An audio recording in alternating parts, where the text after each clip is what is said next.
Hello students, welcome to new study point.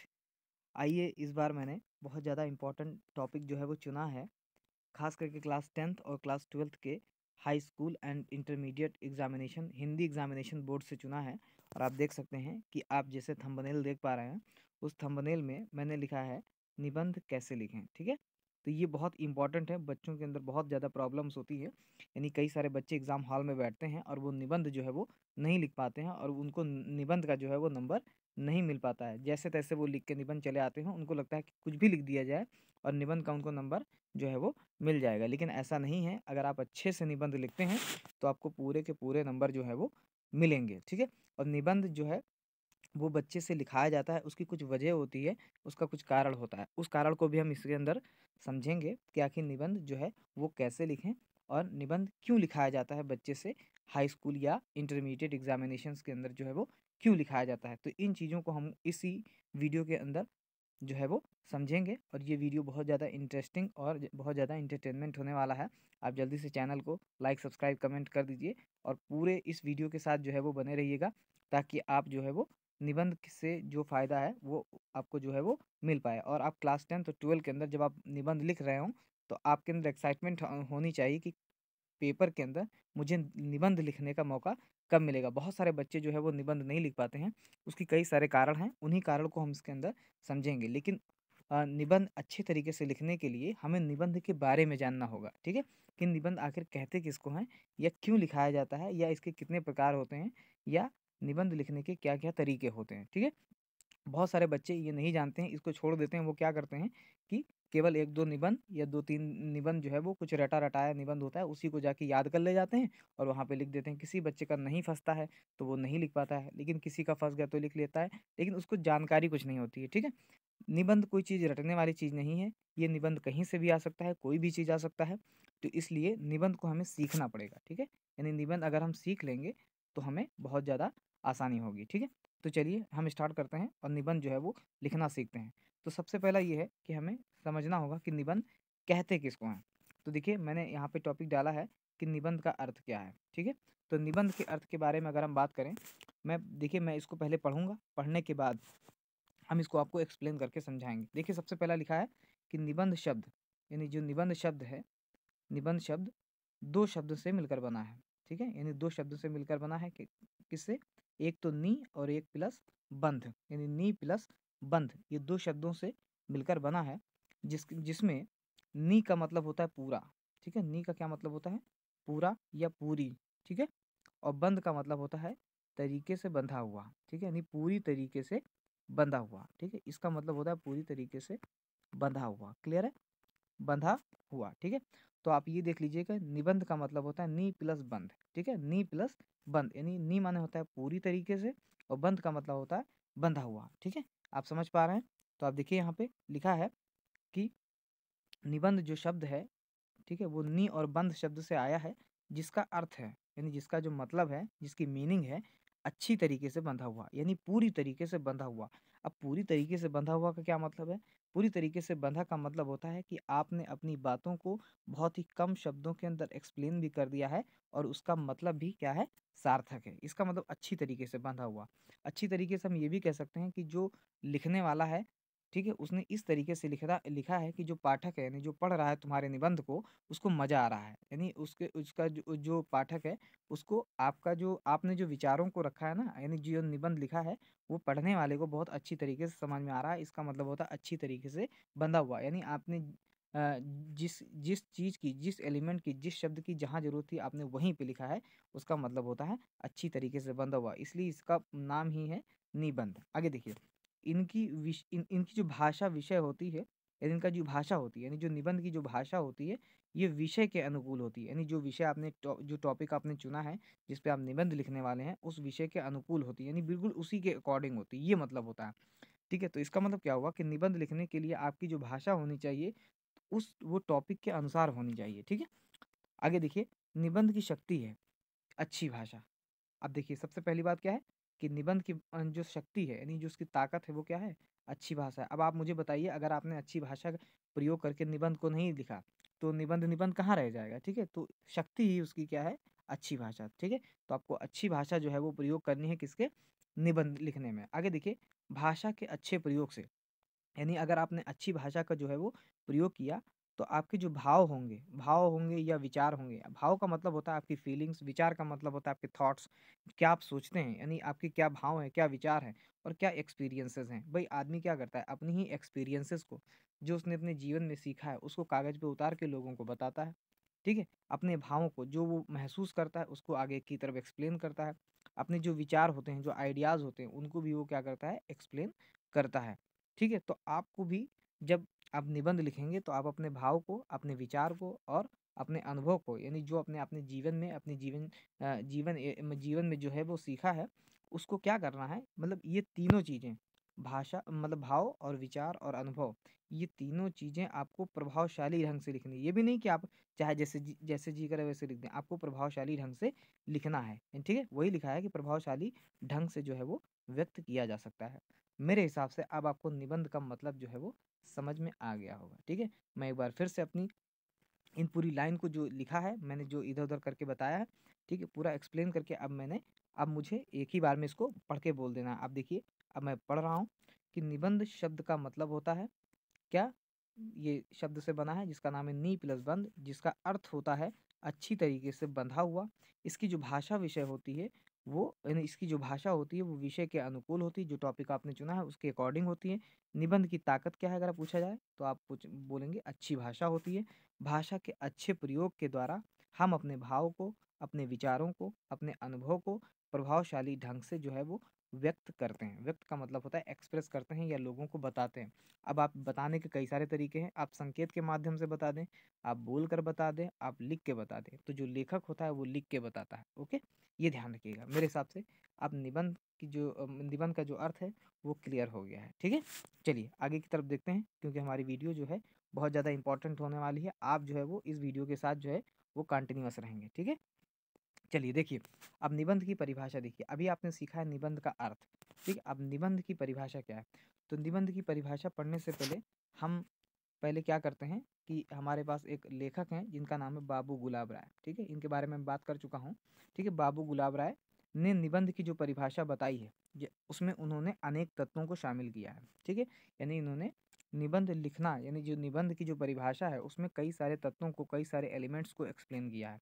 Elements का मतलब होता है बहुत सारी चीज़ों को उनका सम्मिश्रण कर दिया, यानी मिक्स कर दिया है। और कहा क्या है, जरा देखिए, इन्होंने कहा निबंध उस गद्य रचना को कहते हैं, ठीक है। अब आप देख लीजिए, सबसे पहला इसके अंदर जो क्वेश्चन है वो ये है कि निबंध क्या है, तो आप बोलेंगे निबंध जो है वो एक गद्य रचना है, ठीक है।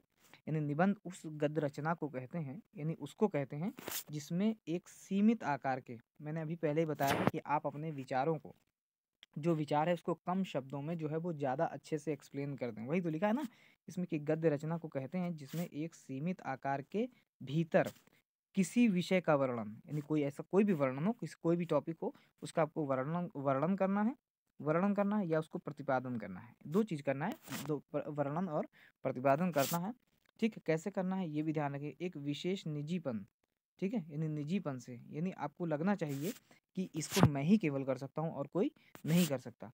स्वच्छंदता का मतलब होता है बहुत ही नीट एंड क्लीन, यानी बिल्कुल साफ सफाई से। स्वच्छंदता का मतलब होता है बिल्कुल निर्मल हृदय के साथ, ठीक है, इसका मतलब ये होता है। और सौष्ठव और सजीवता के साथ, यानी बिल्कुल सजीवता का मतलब होता है कि जब उस चीज़ को कोई पढ़े तो उसको लगना चाहिए कि ये जो बात कर रहा है राइटर, ये जो लेखक बात कर रहा है, उसके सामने, मतलब मेरे सामने वो चीज़ें ऐसी हो रही है। जैसे मान लिया किसी पर्टिकुलर किसी मतलब कोई एक जानवर है, उस जानवर का वर्णन कर रहा है, तो जब लेखक यानी जो पाठक है, जब वो उस निबंध को पढ़े तो उसे लगना चाहिए कि उसके सामने ऐसा जानवर जो है वो खड़ा है बिल्कुल, ठीक है। तो इसको बोलते हैं सजीवता, ठीक। ये कहा गया तथा आवश्यक संगति, ठीक है। आवश्यक संगति का मतलब होता है कि उसमें जो मेल जोल बैठे उसको भी आपस में जो है वो संबंध कर लिया जाए, यानी संबंधता के साथ जो है वो शामिल किया जाए। ये बाबू गुलाब राय की डेफिनेशन है, ठीक है। मैं फिर से पढ़ता हूँ कि बाबू गुलाब राय ने निबंध की परिभाषा में अनेक तत्वों का, यानी बहुत सारे तत्वों का मिक्सचर लिया है। मिक्सचर का मतलब काफ़ी उसको एक्सप्लेन किया है और बताया क्या है कि निबंध एक गद्य रचना है जिसके अंदर हम थोड़े से ही आकार के भीतर किसी विषय का वर्णन या प्रतिपादन एक विशेष निजीपन, स्वच्छंदता, सौष्ठव और सजीवता तथा आवश्यक संगति और संबंधता के साथ करते हैं। ठीक है, ये है निबंध की परिभाषा। अब मेरे हिसाब के दिमाग में सेट होने लगा होगा कि हमें निबंध में किन किन बातों का ख्याल रखना है। ठीक है, अब मेरे हिसाब से आप क्लास 10th का, क्लास 12th का जो है वो निबंध जो है वो लिख पाएंगे। क्लियर है? ठीक है, अब हम चलते हैं आगे।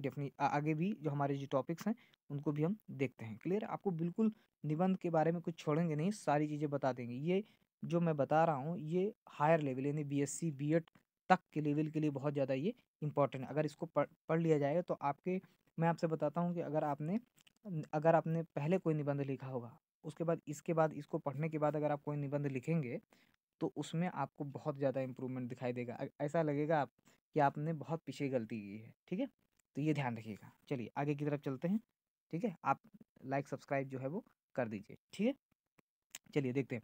लिखा है निबंध के प्रकार। ठीक है, हमें तुरंत देखना है कि निबंध के प्रकार कितने होते हैं। ठीक है, निबंध कितने प्रकार के हैं। जैसे मान लिया आपके यूपी बोर्ड एग्जामिनेशन में 4 निबंध लिखे हैं कि इनमें से किसी एक पे आप अपना निबंध लिखें। ठीक है, तो अब आपको पहले सेलेक्ट ये करना है कि जो निबंध दिया गया है, जिस टॉपिक पे दिया गया वो टॉपिक है कैसा। पहले ये तो देखना पड़ेगा ना कि वो टॉपिक कैसा है, क्योंकि जिस तरीके से टॉपिक होगा उसी तरीके से उसी भाषा का आप प्रयोग करेंगे। जैसे मैंने अभी पीछे बताया कि जैसा टॉपिक होगा उसी प्रकार की भाषा आप जो है वो प्रयोग करेंगे। जैसे मैं आपको एग्जाम्पल बताता हूँ। साइंस के अंदर जो साइंस के शब्द होते हैं यानी विज्ञान के जो शब्द होते हैं उनको आप हिस्ट्री में प्रयोग नहीं कर सकते, यानी इतिहास में प्रयोग नहीं कर सकते। उसी तरीके से जैसे इंग्लिश के शब्द हैं उन्हें आप फिजिक्स में प्रयोग नहीं कर सकते, यानी भौतिकीवादी में नहीं कर सकते। ठीक है, तो ये ध्यान। हिंदी के शब्द जो हैं वो आप साइंस में नहीं प्रयोग कर सकते। तो इसका मतलब क्या होता है कि हर सब्जेक्ट का यानी हर विषय का अपना एक अलग अपनी भाषा होती है। क्लियर है? उसी तरीके से हर निबंध के टॉपिक की अपनी एक अलग भाषा होती है। ठीक है, तो पहले निबंध के प्रकार देखते हैं। तो पहला जो निबंध है, मतलब पहले जो निबंध का प्रकार है, यानी पहला निबंध का प्रकार है उसका नाम है वर्णनात्मक निबंध। ठीक है, इसको बोलते हैं डिस्क्रिप्टिव निबंध। ठीक है ना, डिस्क्रिप्टिव एस्से। ठीक है, डिस्क्रिप्टिव एस्से। मैं इसकी सब मतलब ये चारों पॉइंट्स को मैं पीछे एक्सप्लेन करूंगा। ठीक है, तो ये वर्णनात्मक निबंध बोलते हैं इसको। आगे देखिए, दूसरा है विवरणात्मक निबंध। ठीक है, तीसरा है जिसको बोलते हैं भावात्मक निबंध, और चौथा है जिसको बोलते हैं साहित्यिक या आलोचनात्मक निबंध। ठीक है, तो ये 4 प्रकार के निबंध हैं आपके। ठीक है, यानी इसी चारों में से कोई एक ना एक निबंध जो है वो होगा। ठीक है, जो आपके एग्जाम पेपर में आएगा, यानी आपको छांटना है उसमें से कि ये कौन किस प्रकार का निबंध जो है वो है। इन्हीं चारों में से कोई एक होगा। ठीक है, ये हो सकता है वो चारों हो सकते हैं वहाँ पे, लेकिन आपको पहले उसको पढ़ना होगा। अब जान जाइए कि वो कौन सी क्लास को बिलोंग करता है, यानी कौन से वर्ग में वो आता है। वो वर्णनात्मक में आता है या विवरणात्मक में आता है या भावनात्मक में आता है या साहित्यिक या आलोचनात्मक निबंध में आता है। ठीक है, चलिए आगे की तरफ देखते हैं।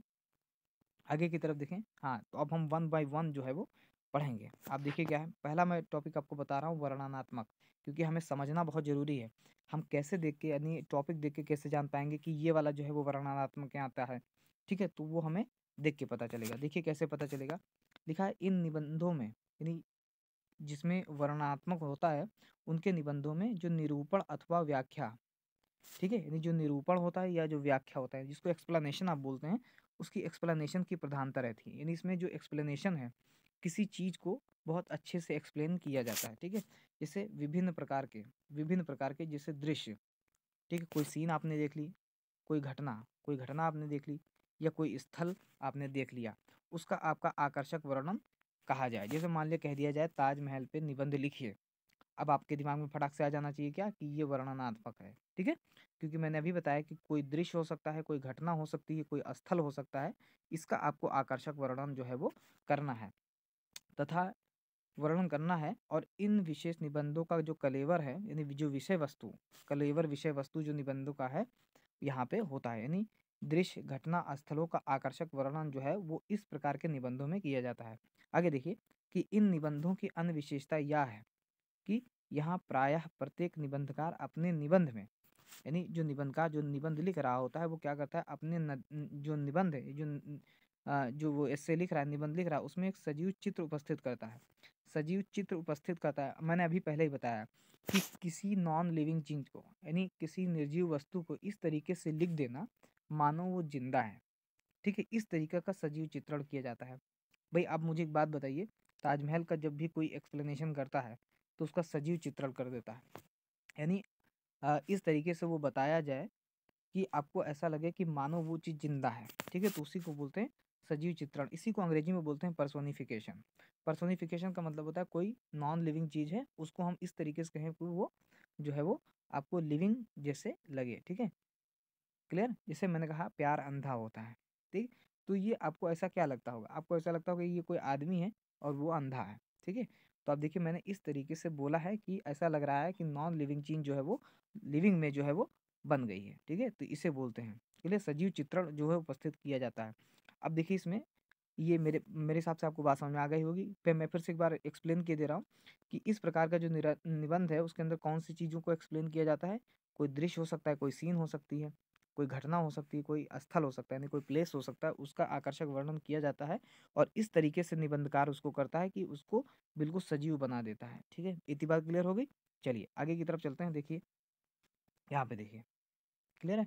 देखिए आगे देखिए यहाँ पे, अच्छा कौन कौन सी चीज़ें और भी आ सकती हैं, जैसे मान लिया कोई तीर्थ है, ठीक है, मान लिया कोई तीर्थ है, कोई यात्रा है, कोई नगर है, आगे यहाँ पे लिखा है कोई दृश्य है, ठीक है, यानी कोई दृश्य का जो है वर्णन किया गया है, कोई पर्व है या कोई त्योहार है, कोई मेला है या तमाशा है, कोई दर्शनीय स्थल है। दर्शनीय का मतलब होता है कोई देखने वाली जगह है, चाहे वो मंदिर मस्जिद कुछ भी हो सकता है, यानी वो धार्मिक स्थल भी हो सकता है। इसका जो है वर्णन जो है वो संश्लिष्ट वर्णन जो है वो निबंधकार का प्रमुख उद्देश्य होता है। अब आप समझ गए होंगे कि इतने में से अगर कहीं भी आपके पेपर के अंदर आता है तो वो कौन सा है, वो आप हो जाएगा वो वर्णनात्मक जो है वो निबंध जो है वो हो जाएगा। इनमें क्या करता है कि जो लेखक प्रकृति और मानव जगत, यानी इसमें नेचुरल और आर्टिफिशियल, यानी प्रकृति और मानव जगत में किसी भी विषय का चयन निबंध रचना के लिए वो कर सकता है। यानी चाहे वो प्रकृति में नॉन लिविंग चीज़ें हो सकती हैं या मानव जगत में भी नॉन लिविंग, मानव जगत का जो ज़्यादातर एरिया है वो नॉन लिविंग वाला है।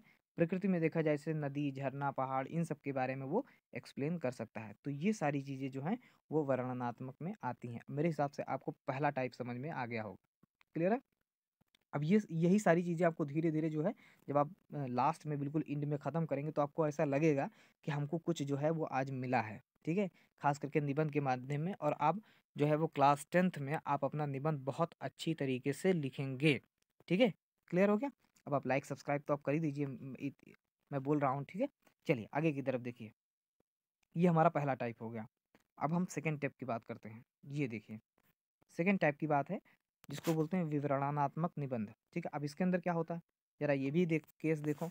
अब केस इसमें क्या है, ये सेकेंड टाइप का है। इसमें कहा गया है विवरणात्मक निबंधों में कल्पना, कल्पना मतलब इमेजिनेशन, अनुभव, अनुभव का मतलब होता है एक्सपीरियंस।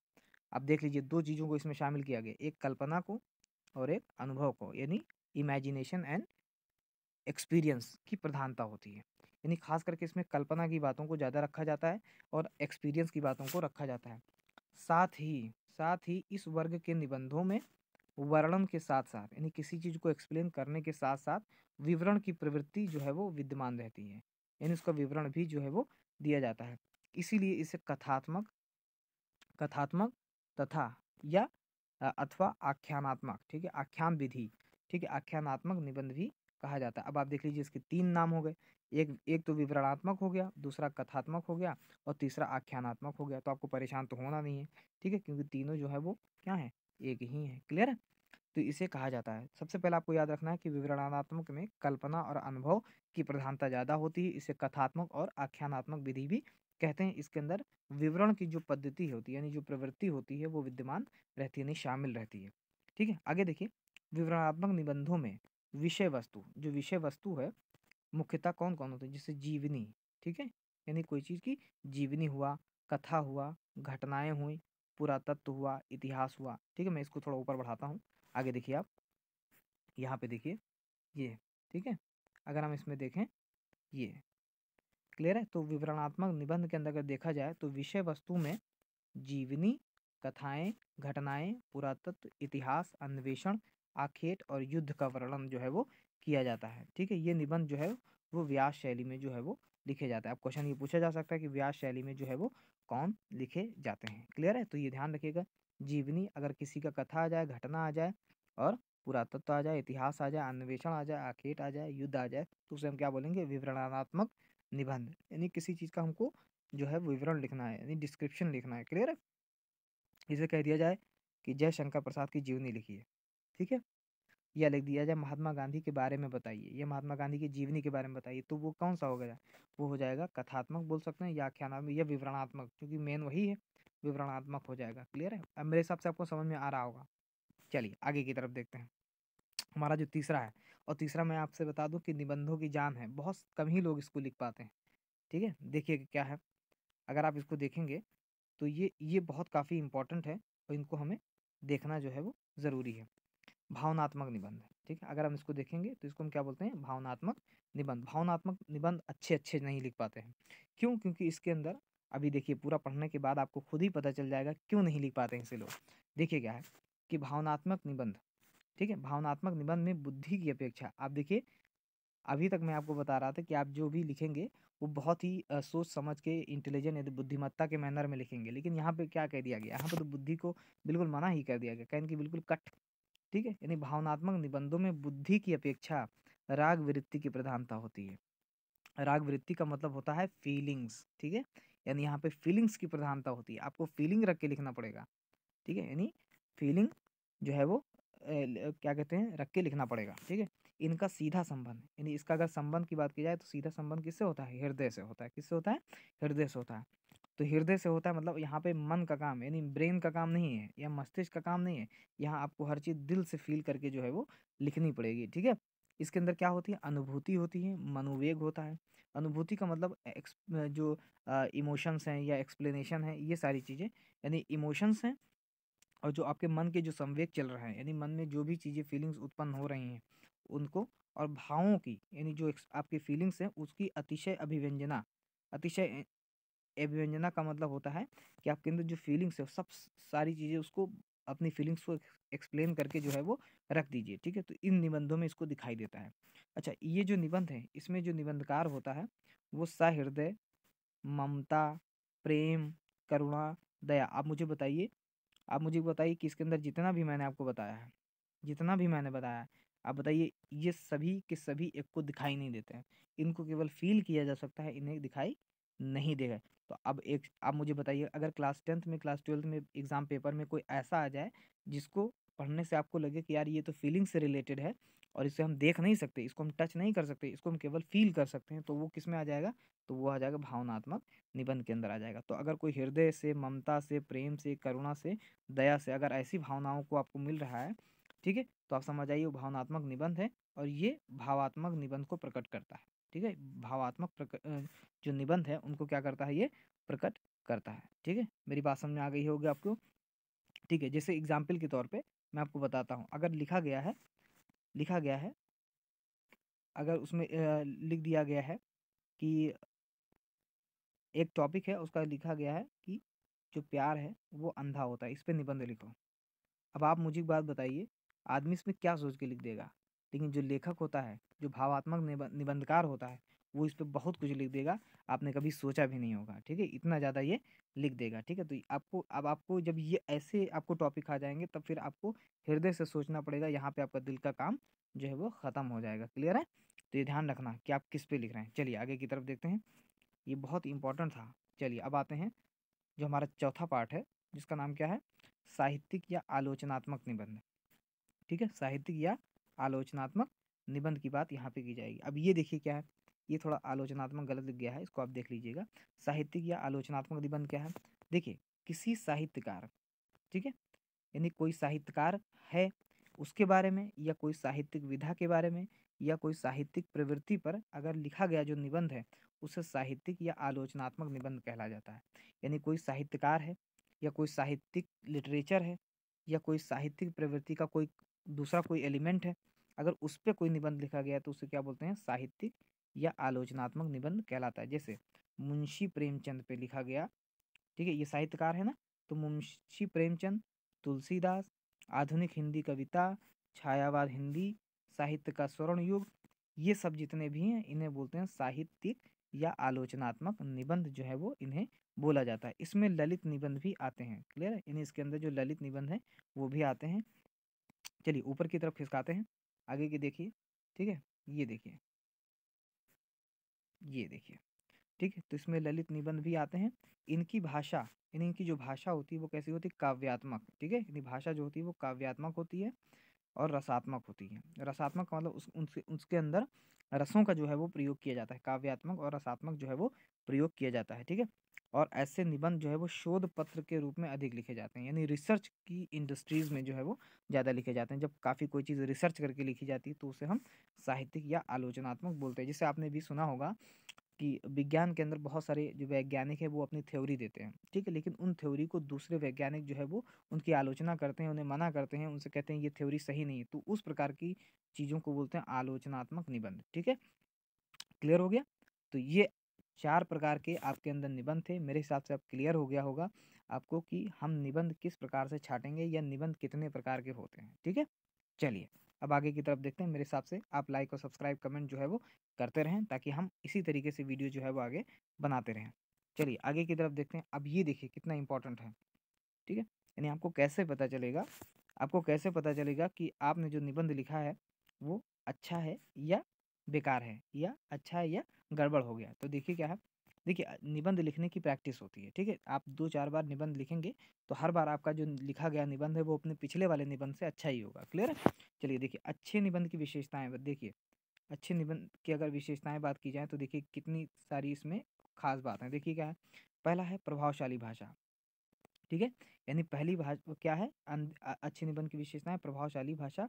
यानी आप ऐसी भाषा का प्रयोग करेंगे जो प्रभावशाली है, यानी कोई सस्ती मद्दी भाषा आपका प्रयोग नहीं करेंगे। दूसरी चीज़ विषय अनुकूलता। देखिए ये बहुत इंपॉर्टेंट है, मैंने अभी पीछे ही बताया था कि विषय की अनुकूलता होनी चाहिए, यानी जिस विषय को आपने चुना है उस विषय के अकॉर्डिंग, उसके अनुसार ही आपकी भाषा होनी चाहिए। मैंने भी बताया था कि आप फिजिक्स की भाषा को हिंदी में प्रयोग नहीं कर सकते, वो बेकार लगेगा। जैसे मैंने एग्जाम्पल में आपको बताऊं, खुद ही मैं बताऊं कि जैसे मैंने कहा जयशंकर प्रसाद जो है वो मतलब क्वेश्चन ये है कि जिसे मान ली मैंने कह दिया जयशंकर प्रसाद जो है वो मर गए, तो अब देखिए सुनने में कितना डिफरेंट लग रहा है, ठीक है। ऐसा लग रहा है कि बिल्कुल सब खत्म हो गया, ठीक है, ये लेखकों का नहीं, कोई आम आदमी है।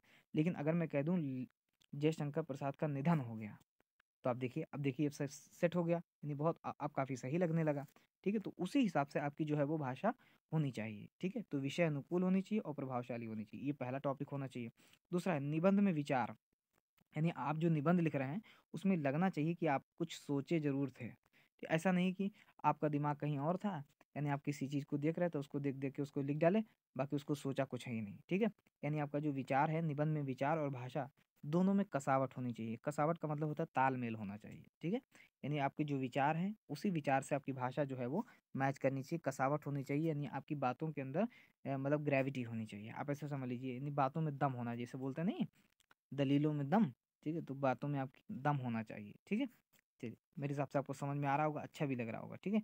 आगे चलिए, आगे तरफ देखिए, आगे भी दिखा गया है कि उद्धरणों की भाषा ना बदली जाए, यानी आप जिस प्रकार की भाषा जो है वो इस्तेमाल कर रहे थे उसी प्रकार की भाषा जो है वो इस्तेमाल करेंगे। आपकी भाषा बदलनी नहीं चाहिए। पता चला कि आपने आधे पेपर पे तो बढ़िया भाषा लिखी, फिर आधे में आपने ख़राब कर दिया, या आधे में आपने दूसरी भाषा लिखी, आधे में दूसरी भाषा लिखी, तो भाषा एक ही समान रखेंगे, ठीक है। ऐसा नहीं कि आप पहले तो बहुत बढ़िया खड़ी बोली में लिख रहे थे, उसके बाद आप बिल्कुल हिंदी में आ गए, उसके बाद संस्कृत में आ गए, उसके बाद मातृभाषा में आ गए, ऐसा नहीं होना चाहिए, ठीक है। यानी भाषा जो है वो बदलनी नहीं चाहिए। जो भाषा है वो समान भाषा जो है पूरे निबंध के अंदर प्रयोग किया जाना चाहिए। दूसरा, जिससे मैंने पीछे डेफिनेशन बताया था कि निबंध का अर्थ है भली भांति से बंधा हुआ, ठीक है। नहीं, भली भांति से बंधा हुआ या कसा हुआ। कसा हुआ मतलब बिल्कुल तालमेल बैठा है। और सबसे इम्पोर्टेंट बात है कि आप जब एस्से लिख रहे हो, निबंध लिख रहे हो, तो उसके अंदर विराम चिन्हों का प्रयोग जरूर करें। अगर आपने विराम चिन्हों का प्रयोग नहीं किया तो अर्थ का जो है वो अनर्थ हो जाए। जैसे एग्जाम्पल तौर पे क्या है, एग्जाम्पल में ये है कि जब आप कभी बात करते हैं या अपनी बात किसी से कहते हैं या समझते हैं, तो क्या करते हैं, बीच बीच में थोड़ा सा रुकते हैं ताकि अपनी बातों को अच्छी तरीके से समझा पाएँ। तो जब इसी को लिखा जाता है तो लिखने में जहाँ जहाँ आप रुकते हैं उनके लिए कुछ चिन्हों का प्रयोग किया जाता है, उन्हें ही विराम चिन्ह जो है वो कहा जाता है। तो अगर आपने विराम चिन्ह नहीं लगाया तो अर्थ का जो है वो अनर्थ हो जाएगा। जैसे मैं आपको बताऊं, देखिए अगर मैं बोल रहा हूँ रुको मत चलो, ठीक है, मैंने क्या कहा, रुको मत, फिर कॉमा लगा दिया, फिर चलो, तो आप ऐसे ही तो पढ़ेंगे रुको मत चलो। लेकिन अगर मैंने रुको के बाद कॉमा लगा दिया तो कहेंगे रुको मत चलो। देखिए बात पलट गई बिल्कुल, रुको मत चलो। क्लियर है?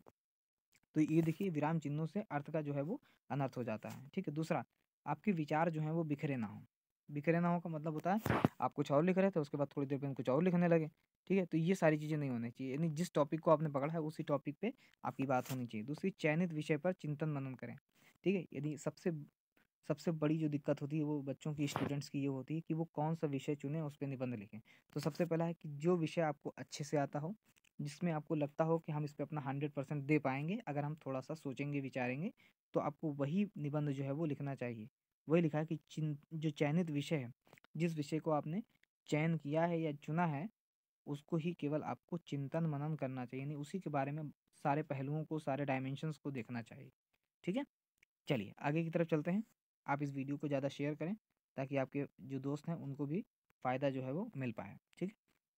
अगर हम देखेंगे तो यहाँ पे जो बात कही गई है वो ये है। फिर अगला जो पॉइंट है 7 पॉइंट, वो ये कहा गया है, विचारों में एक श्रृंखला हो जो कि क्रमबद्ध हो। यानी आपके विचार बिल्कुल क्या होने, सटीक होने चाहिए, एक सीरीज में होना चाहिए और उनको एक सिस्टमेटिक अरेंजमेंट होना चाहिए। यानी ऐसा नहीं है कि आप जैसे मान लिया आप जयशंकर प्रसाद की जीवनी लिख रहे हैं, तो जयशंकर प्रसाद जीवनी में आप पहले जन्म लिखेंगे, फिर जन्म का स्थान लिखेंगे, फिर उनके माता, फिर पिता, फिर उनकी पत्नी, फिर उनका काम, फिर उनका मतलब उनकी शिक्षा, उनके बारे में उनका काम, ऐसे लिखेंगे। अब ये थोड़ी ना कि आप पहले लिख देंगे, पहले मृत्यु लिख देंगे या पहले निधन लिख देंगे उसके बाद जन्म लिखेंगे, तो ये बड़ा गड़बड़ है, ठीक है। तो इस तरीके से नहीं होना चाहिए, यानी आपके विचार जो हैं वो एक सीरीज में होने चाहिए और वो क्रमबद्ध होना चाहिए। दूसरी चीज़, आपके विचारों के अंदर संतुलन होना चाहिए, ठीक है। यानी संतुलन होना चाहिए कि मतलब होता है कि आपके विचार जो हैं वो बिल्कुल, संतुलन का मतलब होता है बिल्कुल सटीक हों, ठीक है। यानी कहीं भी भाषा में ऊंच नीच ना हो, पता चले आपने थोड़ी दूर बहुत जी सरल भाषा लिखी, उसके बाद एकदम से तुमने कठिन भाषा लिख दी है, ये नहीं होना चाहिए। दूसरी अगर आपने सरल लिखी तो सरल ही लिखे जाएं, अगर आप जटिल लिखे हैं तो जटिल ही लिखते जाएं, ठीक है। आप अच्छे शब्दों का प्रयोग करें, यानी अधिक, इसका मतलब क्या हुआ, यानी विचारों में संतुलन, जो मैंने अभी बताया, इसका मतलब हुआ अर्थात कि प्रमुख बातों पर, यानी जो जो मेन बातें हैं उनको बताने पे आपका अधिक महत्व होना चाहिए, और जो गौड़ बातें हैं यानी सेकेंडरी बातें हैं उन पे कम महत्व देना चाहिए। दूसरा, निबंध स्पष्ट होना चाहिए, यानी आपका जो निबंध है वो बिल्कुल क्लियर होना चाहिए। मैं आपको बताऊं, प्रमुख बातों का मतलब होता है प्राइमरी बातें, यानी जो जरूरी हैं बिल्कुल बताना ज़रूरी है। जैसे जब आप जीवन परिचय लिखते हैं तो उनमें जन्म, माता पिता, जन्म स्थान, ये सारी बातें बहुत ही ज़रूरी होती हैं, ठीक है। उनकी शिक्षा, ये सब ज़रूरी होती है, ठीक। उन्होंने और जीवन में क्या किया उस पे उतना ज़्यादा नहीं, लेकिन ये सारी चीज़ें बहुत ही ज़रूरी होती है। तो गौड़ बातों को आप चाहे कम थोड़े बताएं, लेकिन प्रमुख बातों को आप पूरा जो है वो बताएं, ठीक है। आगे आ जाइए। निबंध में बदलती हुई विषय सामग्री, यानी अब निबंध में अगर आप अपनी सामग्री को बदलना चाहते हैं, विषय वस्तु को बदलना चाहते हैं, तो आप फटाक से क्या कर दें, पैराग्राफ जो है वो बदल लें, यानी पैराग्राफ जो है वो बदलना चाहिए। तो इतनी सारी बातें अगर आपके निबंध के अंदर हैं तो आपका निबंध जो है वो एक अच्छा निबंध है। क्लियर है। चलिए आगे की तरफ देखते हैं। नेक्स्ट, ये देखिए निबंध के अंग, ठीक है। निबंध के, मेरा वीडियो बड़ा हो सकता है, लेकिन इसको देखने के बाद आपको निबंध जो है, यानी आप जब अब बुक खोलेंगे तो निबंध में जब देखेंगे तो आपको दूसरी चीज़ दिखाई देने लगेगी, ठीक है। ओके। अगर आपको ऐसा लगेगा कि आपने आज के बाद जब निबंध देखा है, यानी इससे पहले जब निबंध देखा था उसके बाद निबंध देखा है, अगर आपको ऐसा लग रहा होगा कि हाँ, मतलब 1 घंटा पहले हम क्या थे और 1 घंटा बाद में हम क्या हो गए, तो आप मुझे कमेंट ज़रूर करिएगा, ठीक है, कि सर हमें बिल्कुल मेरे अंदर परिवर्तन आया। ओके, आप मुझे कमेंट ज़रूर करिएगा, मैं कमेंट का इंतज़ार करूँगा आपके, ठीक है। चलिए अब आगे देखिए इसमें निबंध के अंग, ठीक है। निबंध के अंग की अगर हम बात करें तो ज़रा देखिए निबंध के अंग में क्या है, ठीक है। निबंध के अंग बाद में देखें तो निबंध के 4 अंग हैं। कितने अंग हैं? 4 अंग हैं, आप जानते ही हैं। पहला है जिसको बोलते हैं शीर्षक, दूसरा है जिसको बोलते हैं प्रस्तावना, और तीसरा है जिसको बोलते हैं विस्तार, और चौथा है जिसको बोलते हैं उपसंहार, ठीक है, या उपसंहार कुछ लोग बोलते हैं। उपसंहार भी आप सही कह सकते हैं, ठीक है। तो 4 अंग हैं, तो हम 1 बाय 1 जो है वो सभी अंगों को देखेंगे। क्लियर। देखिए पहला है शीर्षक, ठीक है। शीर्षक देखिए, शीर्षक आकर्षक होना चाहिए, यानी जो आपका शीर्षक है वो आकर्षक होना चाहिए, बिल्कुल आकर्षक होना चाहिए, ताकि लोग निबंध पढ़ने की उत्सुकता पैदा करें, ठीक है। यानी जो निबंध है वो पढ़ने के लिए उत्सुक हो जाएं, ठीक है। जैसे मैंने आपको बताया, मैं आपको एक लाइन में आंसर बता देता हूँ कि ऐसा निबंध होना चाहिए कि जब जो पाठक है, जो पढ़ने वाला है, वो आपके निबंध की अगर एक लाइन पढ़े तो वो दूसरी वाली लाइन पढ़ने पे मजबूर हो जाए। इस तरीके से आपका निबंध होना चाहिए, वही इस बात को बता रहा है, ठीक है। यानी शीर्षक इसी बात को बताता है, ठीक है। आप इसको ऐसा समझ सकते हैं कि ये टीजर है, जैसे फिल्म का टीजर नहीं आता है, तो टीजर है, ठीक है, शीर्षक, ठीक है। प्रस्तावना जो है ये प्रस्तावना ट्रेलर है। क्लियर है। यानी प्रस्तावना जो है वो ट्रेलर। इसका मतलब होता है कि निबंध की श्रेष्ठता की यह नींव होती है, ठीक है।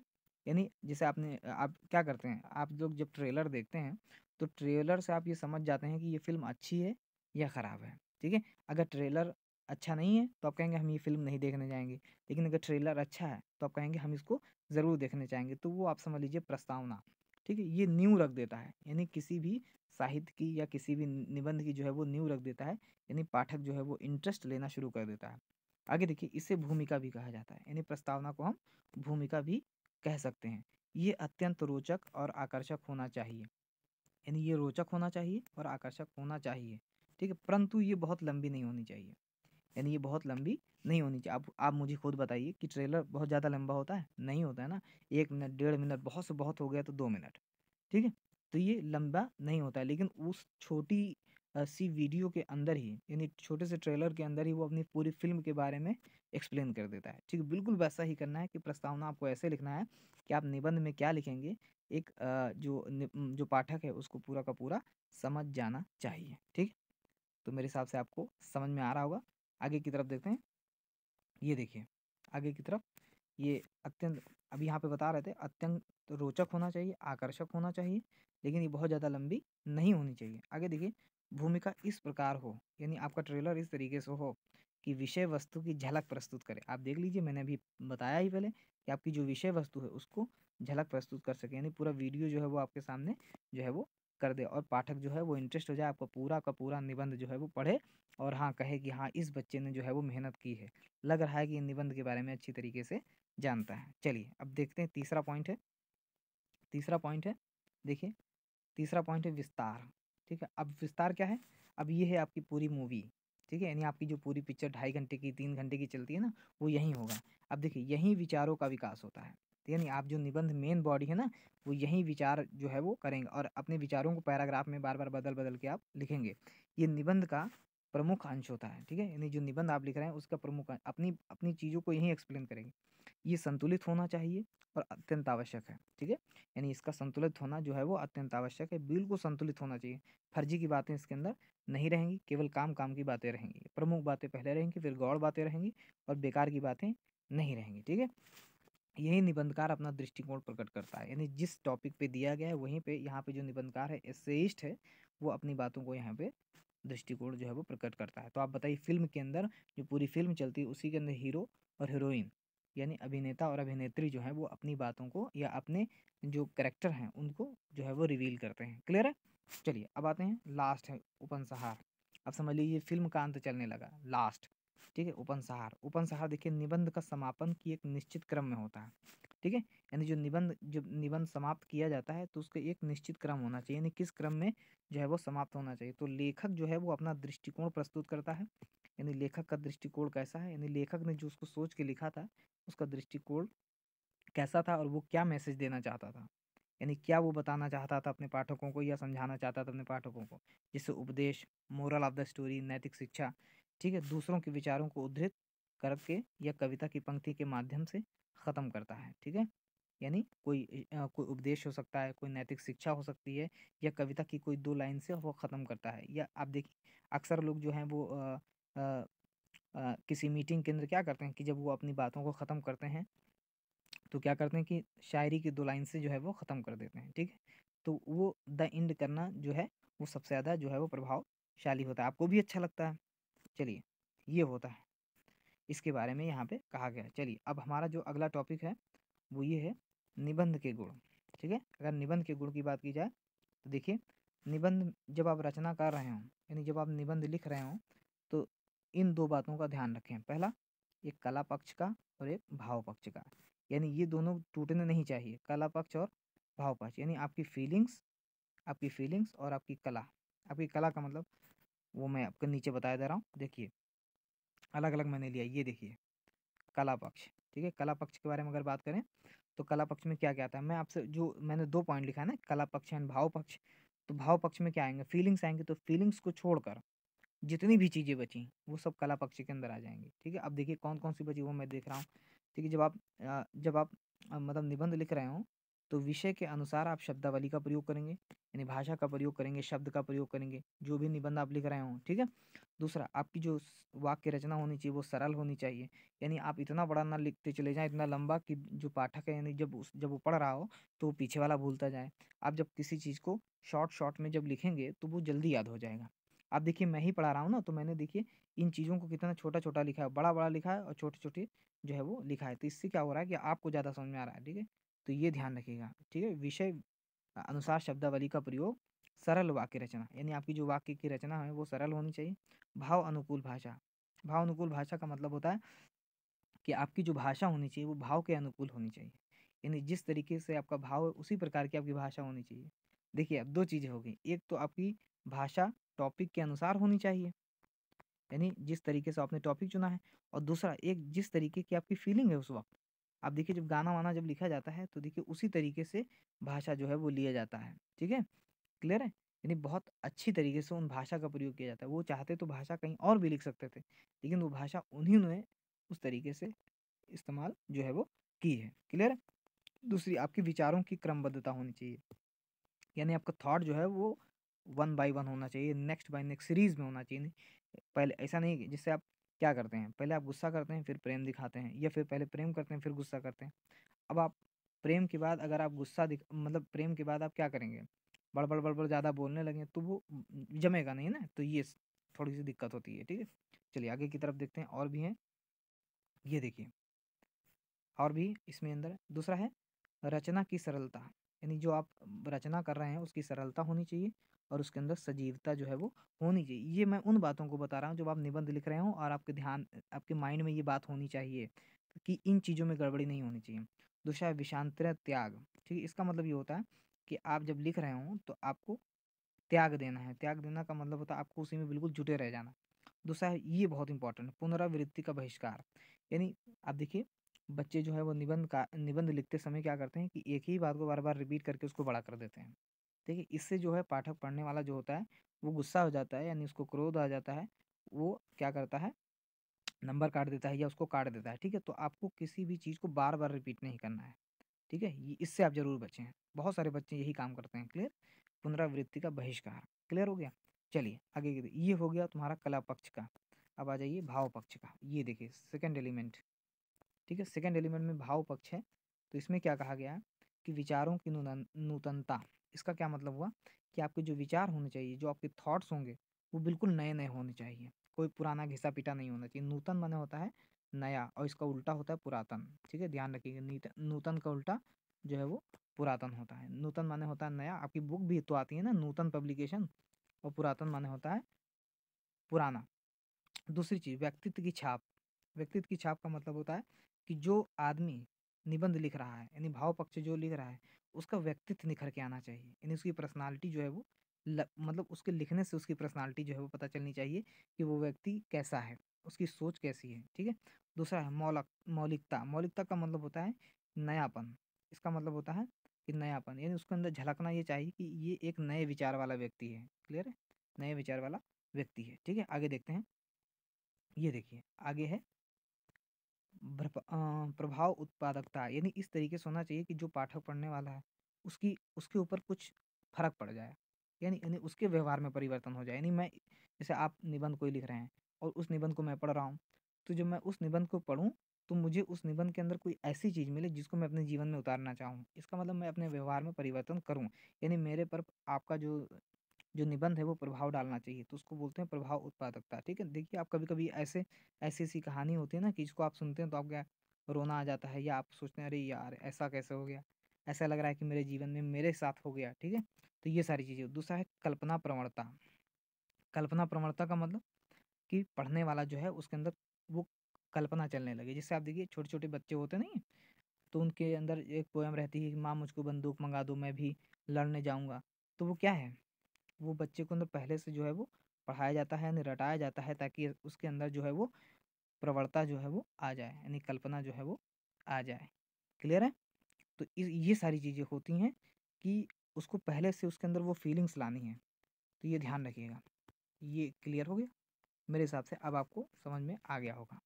क्लियर है, तो इतने सारे एलिमेंट थे जो एक निबंध से संबंधित बातें थी। आगे देखिए, अब जो सबसे मेन इम्पोर्टेंट आ रहा है, बहुत सारे बच्चे लोग सोचते हैं क्या, देखिए ज़रा आपके सामने लिखा क्या गया है कि पाठ्यक्रम में निबंध, यानी आपके पाठ्यक्रम में यानी आपके सिलेबस में निबंध को क्यों रखा गया है।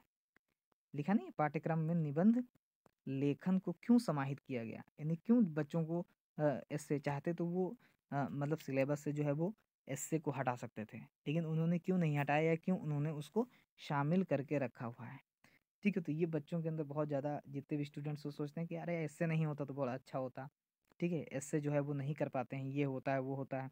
ठीक है, तो ये ध्यान रखिएगा कि क्यों समाहित किया जाता है, तो इसको अगर आप सीख लेंगे तो हो सकता है कि आपको लिखने में थोड़ी सी आसानी हो जाए। क्लियर है? अब देखिए वन बाय वन देखते हैं। पहला क्या है कि विद्यार्थी यानी जो स्टूडेंट है वो अपने विचारों को, यानी जो भी वो सोचता है उसके उसके माइंड में जितने भी थॉट्स होते हैं, जो विचार होते हैं, उनको एकत्र करना सीख पाएँ। ठीक है, यानी आपके जितने भी थॉट्स हैं आप उसको एकत्र करना यानी कलेक्ट करके करना सीख पाएँ, यानी इकट्ठा करना सीख पाएँ, इसलिए एस्से को रखा जाता है।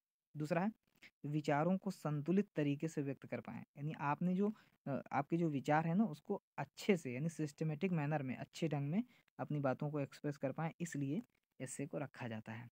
दूसरा, भाषा को उपयुक्त रूप से प्रयोग करना सीख पाएँ, यानी आपने जो भाषा सीख के रखी है ना, उसको अच्छी तरीके से प्रस्तुत करें, ताकि आप कहीं पे उसको अच्छी तरीके से बोल ले जाएँ। अब आप समझ रहे होंगे कि क्यों, अब आपको लग रहा होगा कि अच्छी तरीके से जो है यानी ज़रूरी था ये एस्से रखना। दूसरा है, किसी भी विषय पर कोई भी टॉपिक हो सकता है, छात्रों के स्वयं के विचार हों। अब देखिए कितना इम्पोर्टेंट पार्ट है ना।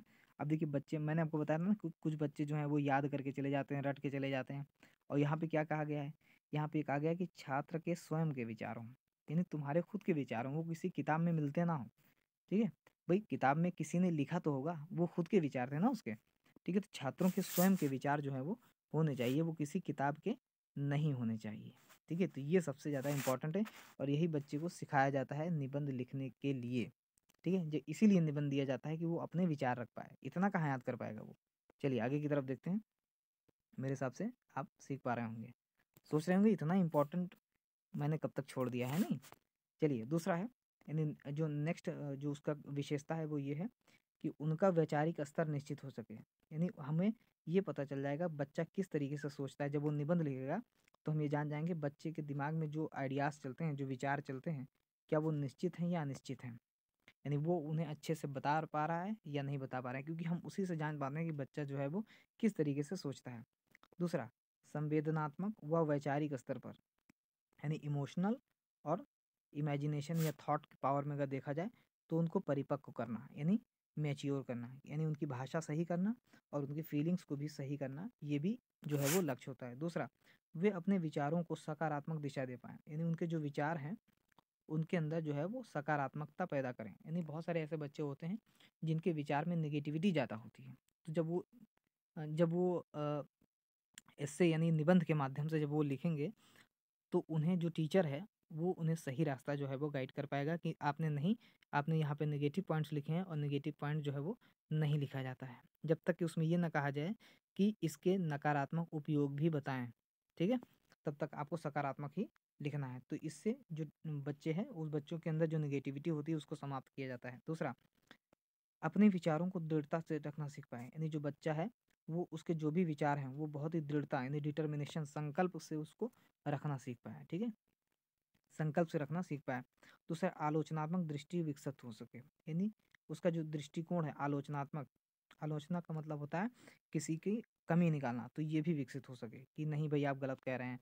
ठीक है, दूसरा है रटंतु तोता ना बने, विचारशील प्राणी बन सके, यानी उसको रट्टू तोता नहीं बनाना है बल्कि उसको विचारशील प्राणी जो है वो बनाना है, यानी आपको रट के नहीं कोई चीज़ करनी है बल्कि आपको स्वयं सोच के किसी भी चीज़ को लिखना है। तो इतने सारे मकसद थे एक बच्चे से क्लास 10th या क्लास 12th के अंदर निबंध को लिखवाना। आप क्या सोचते हैं? अप, अपनी जो कमेंट जो अपनी राय है उसको आप कमेंट में मुझे बताएं। अगर आपको इस निबंध से यानी जो मैंने पढ़ाया है अगर इससे आपको ज़रा भी फ़ायदा हुआ हो तो आप चैनल को लाइक सब्सक्राइब कमेंट जो है वो ज़रूर करें। और हाँ, मैंने अभी पीछे बताया है कि अगर आपको लगता है कि इससे आपको फ़ायदा हुआ है, ठीक है, अब आप निबंध को दूसरी तरीके से देखते हैं तो हमारे कमेंट में, ठीक है, हमें कमेंट करें और लाइक करें। ठीक है, अब हम आखिर में आप जानते हैं कि हम अपना प्रचार जरूर करते हैं, ठीक है। देखिए क्या है कि हमारा जो चैनल है न्यू स्टडी पॉइंट, ठीक है, इसको .2.0 ये इधर उधर हो गया, .2.0 को आप जरूर सब्सक्राइब करें, ठीक है। और इसको देखने के लिए भाई धन्यवाद। यही हमारा चैनल है, ठीक है, इसको आप जरूर वॉच करें। क्लियर है। और ये सबसे इम्पोर्टेंट है कि आगे की वीडियो जरूर देखें, ठीक है। इंतज़ार करिए, हम लोग फिर नेक्स्ट वीडियो लाने वाले हैं, ठीक है। क्लियर है। तब तक के लिए थैंक यू।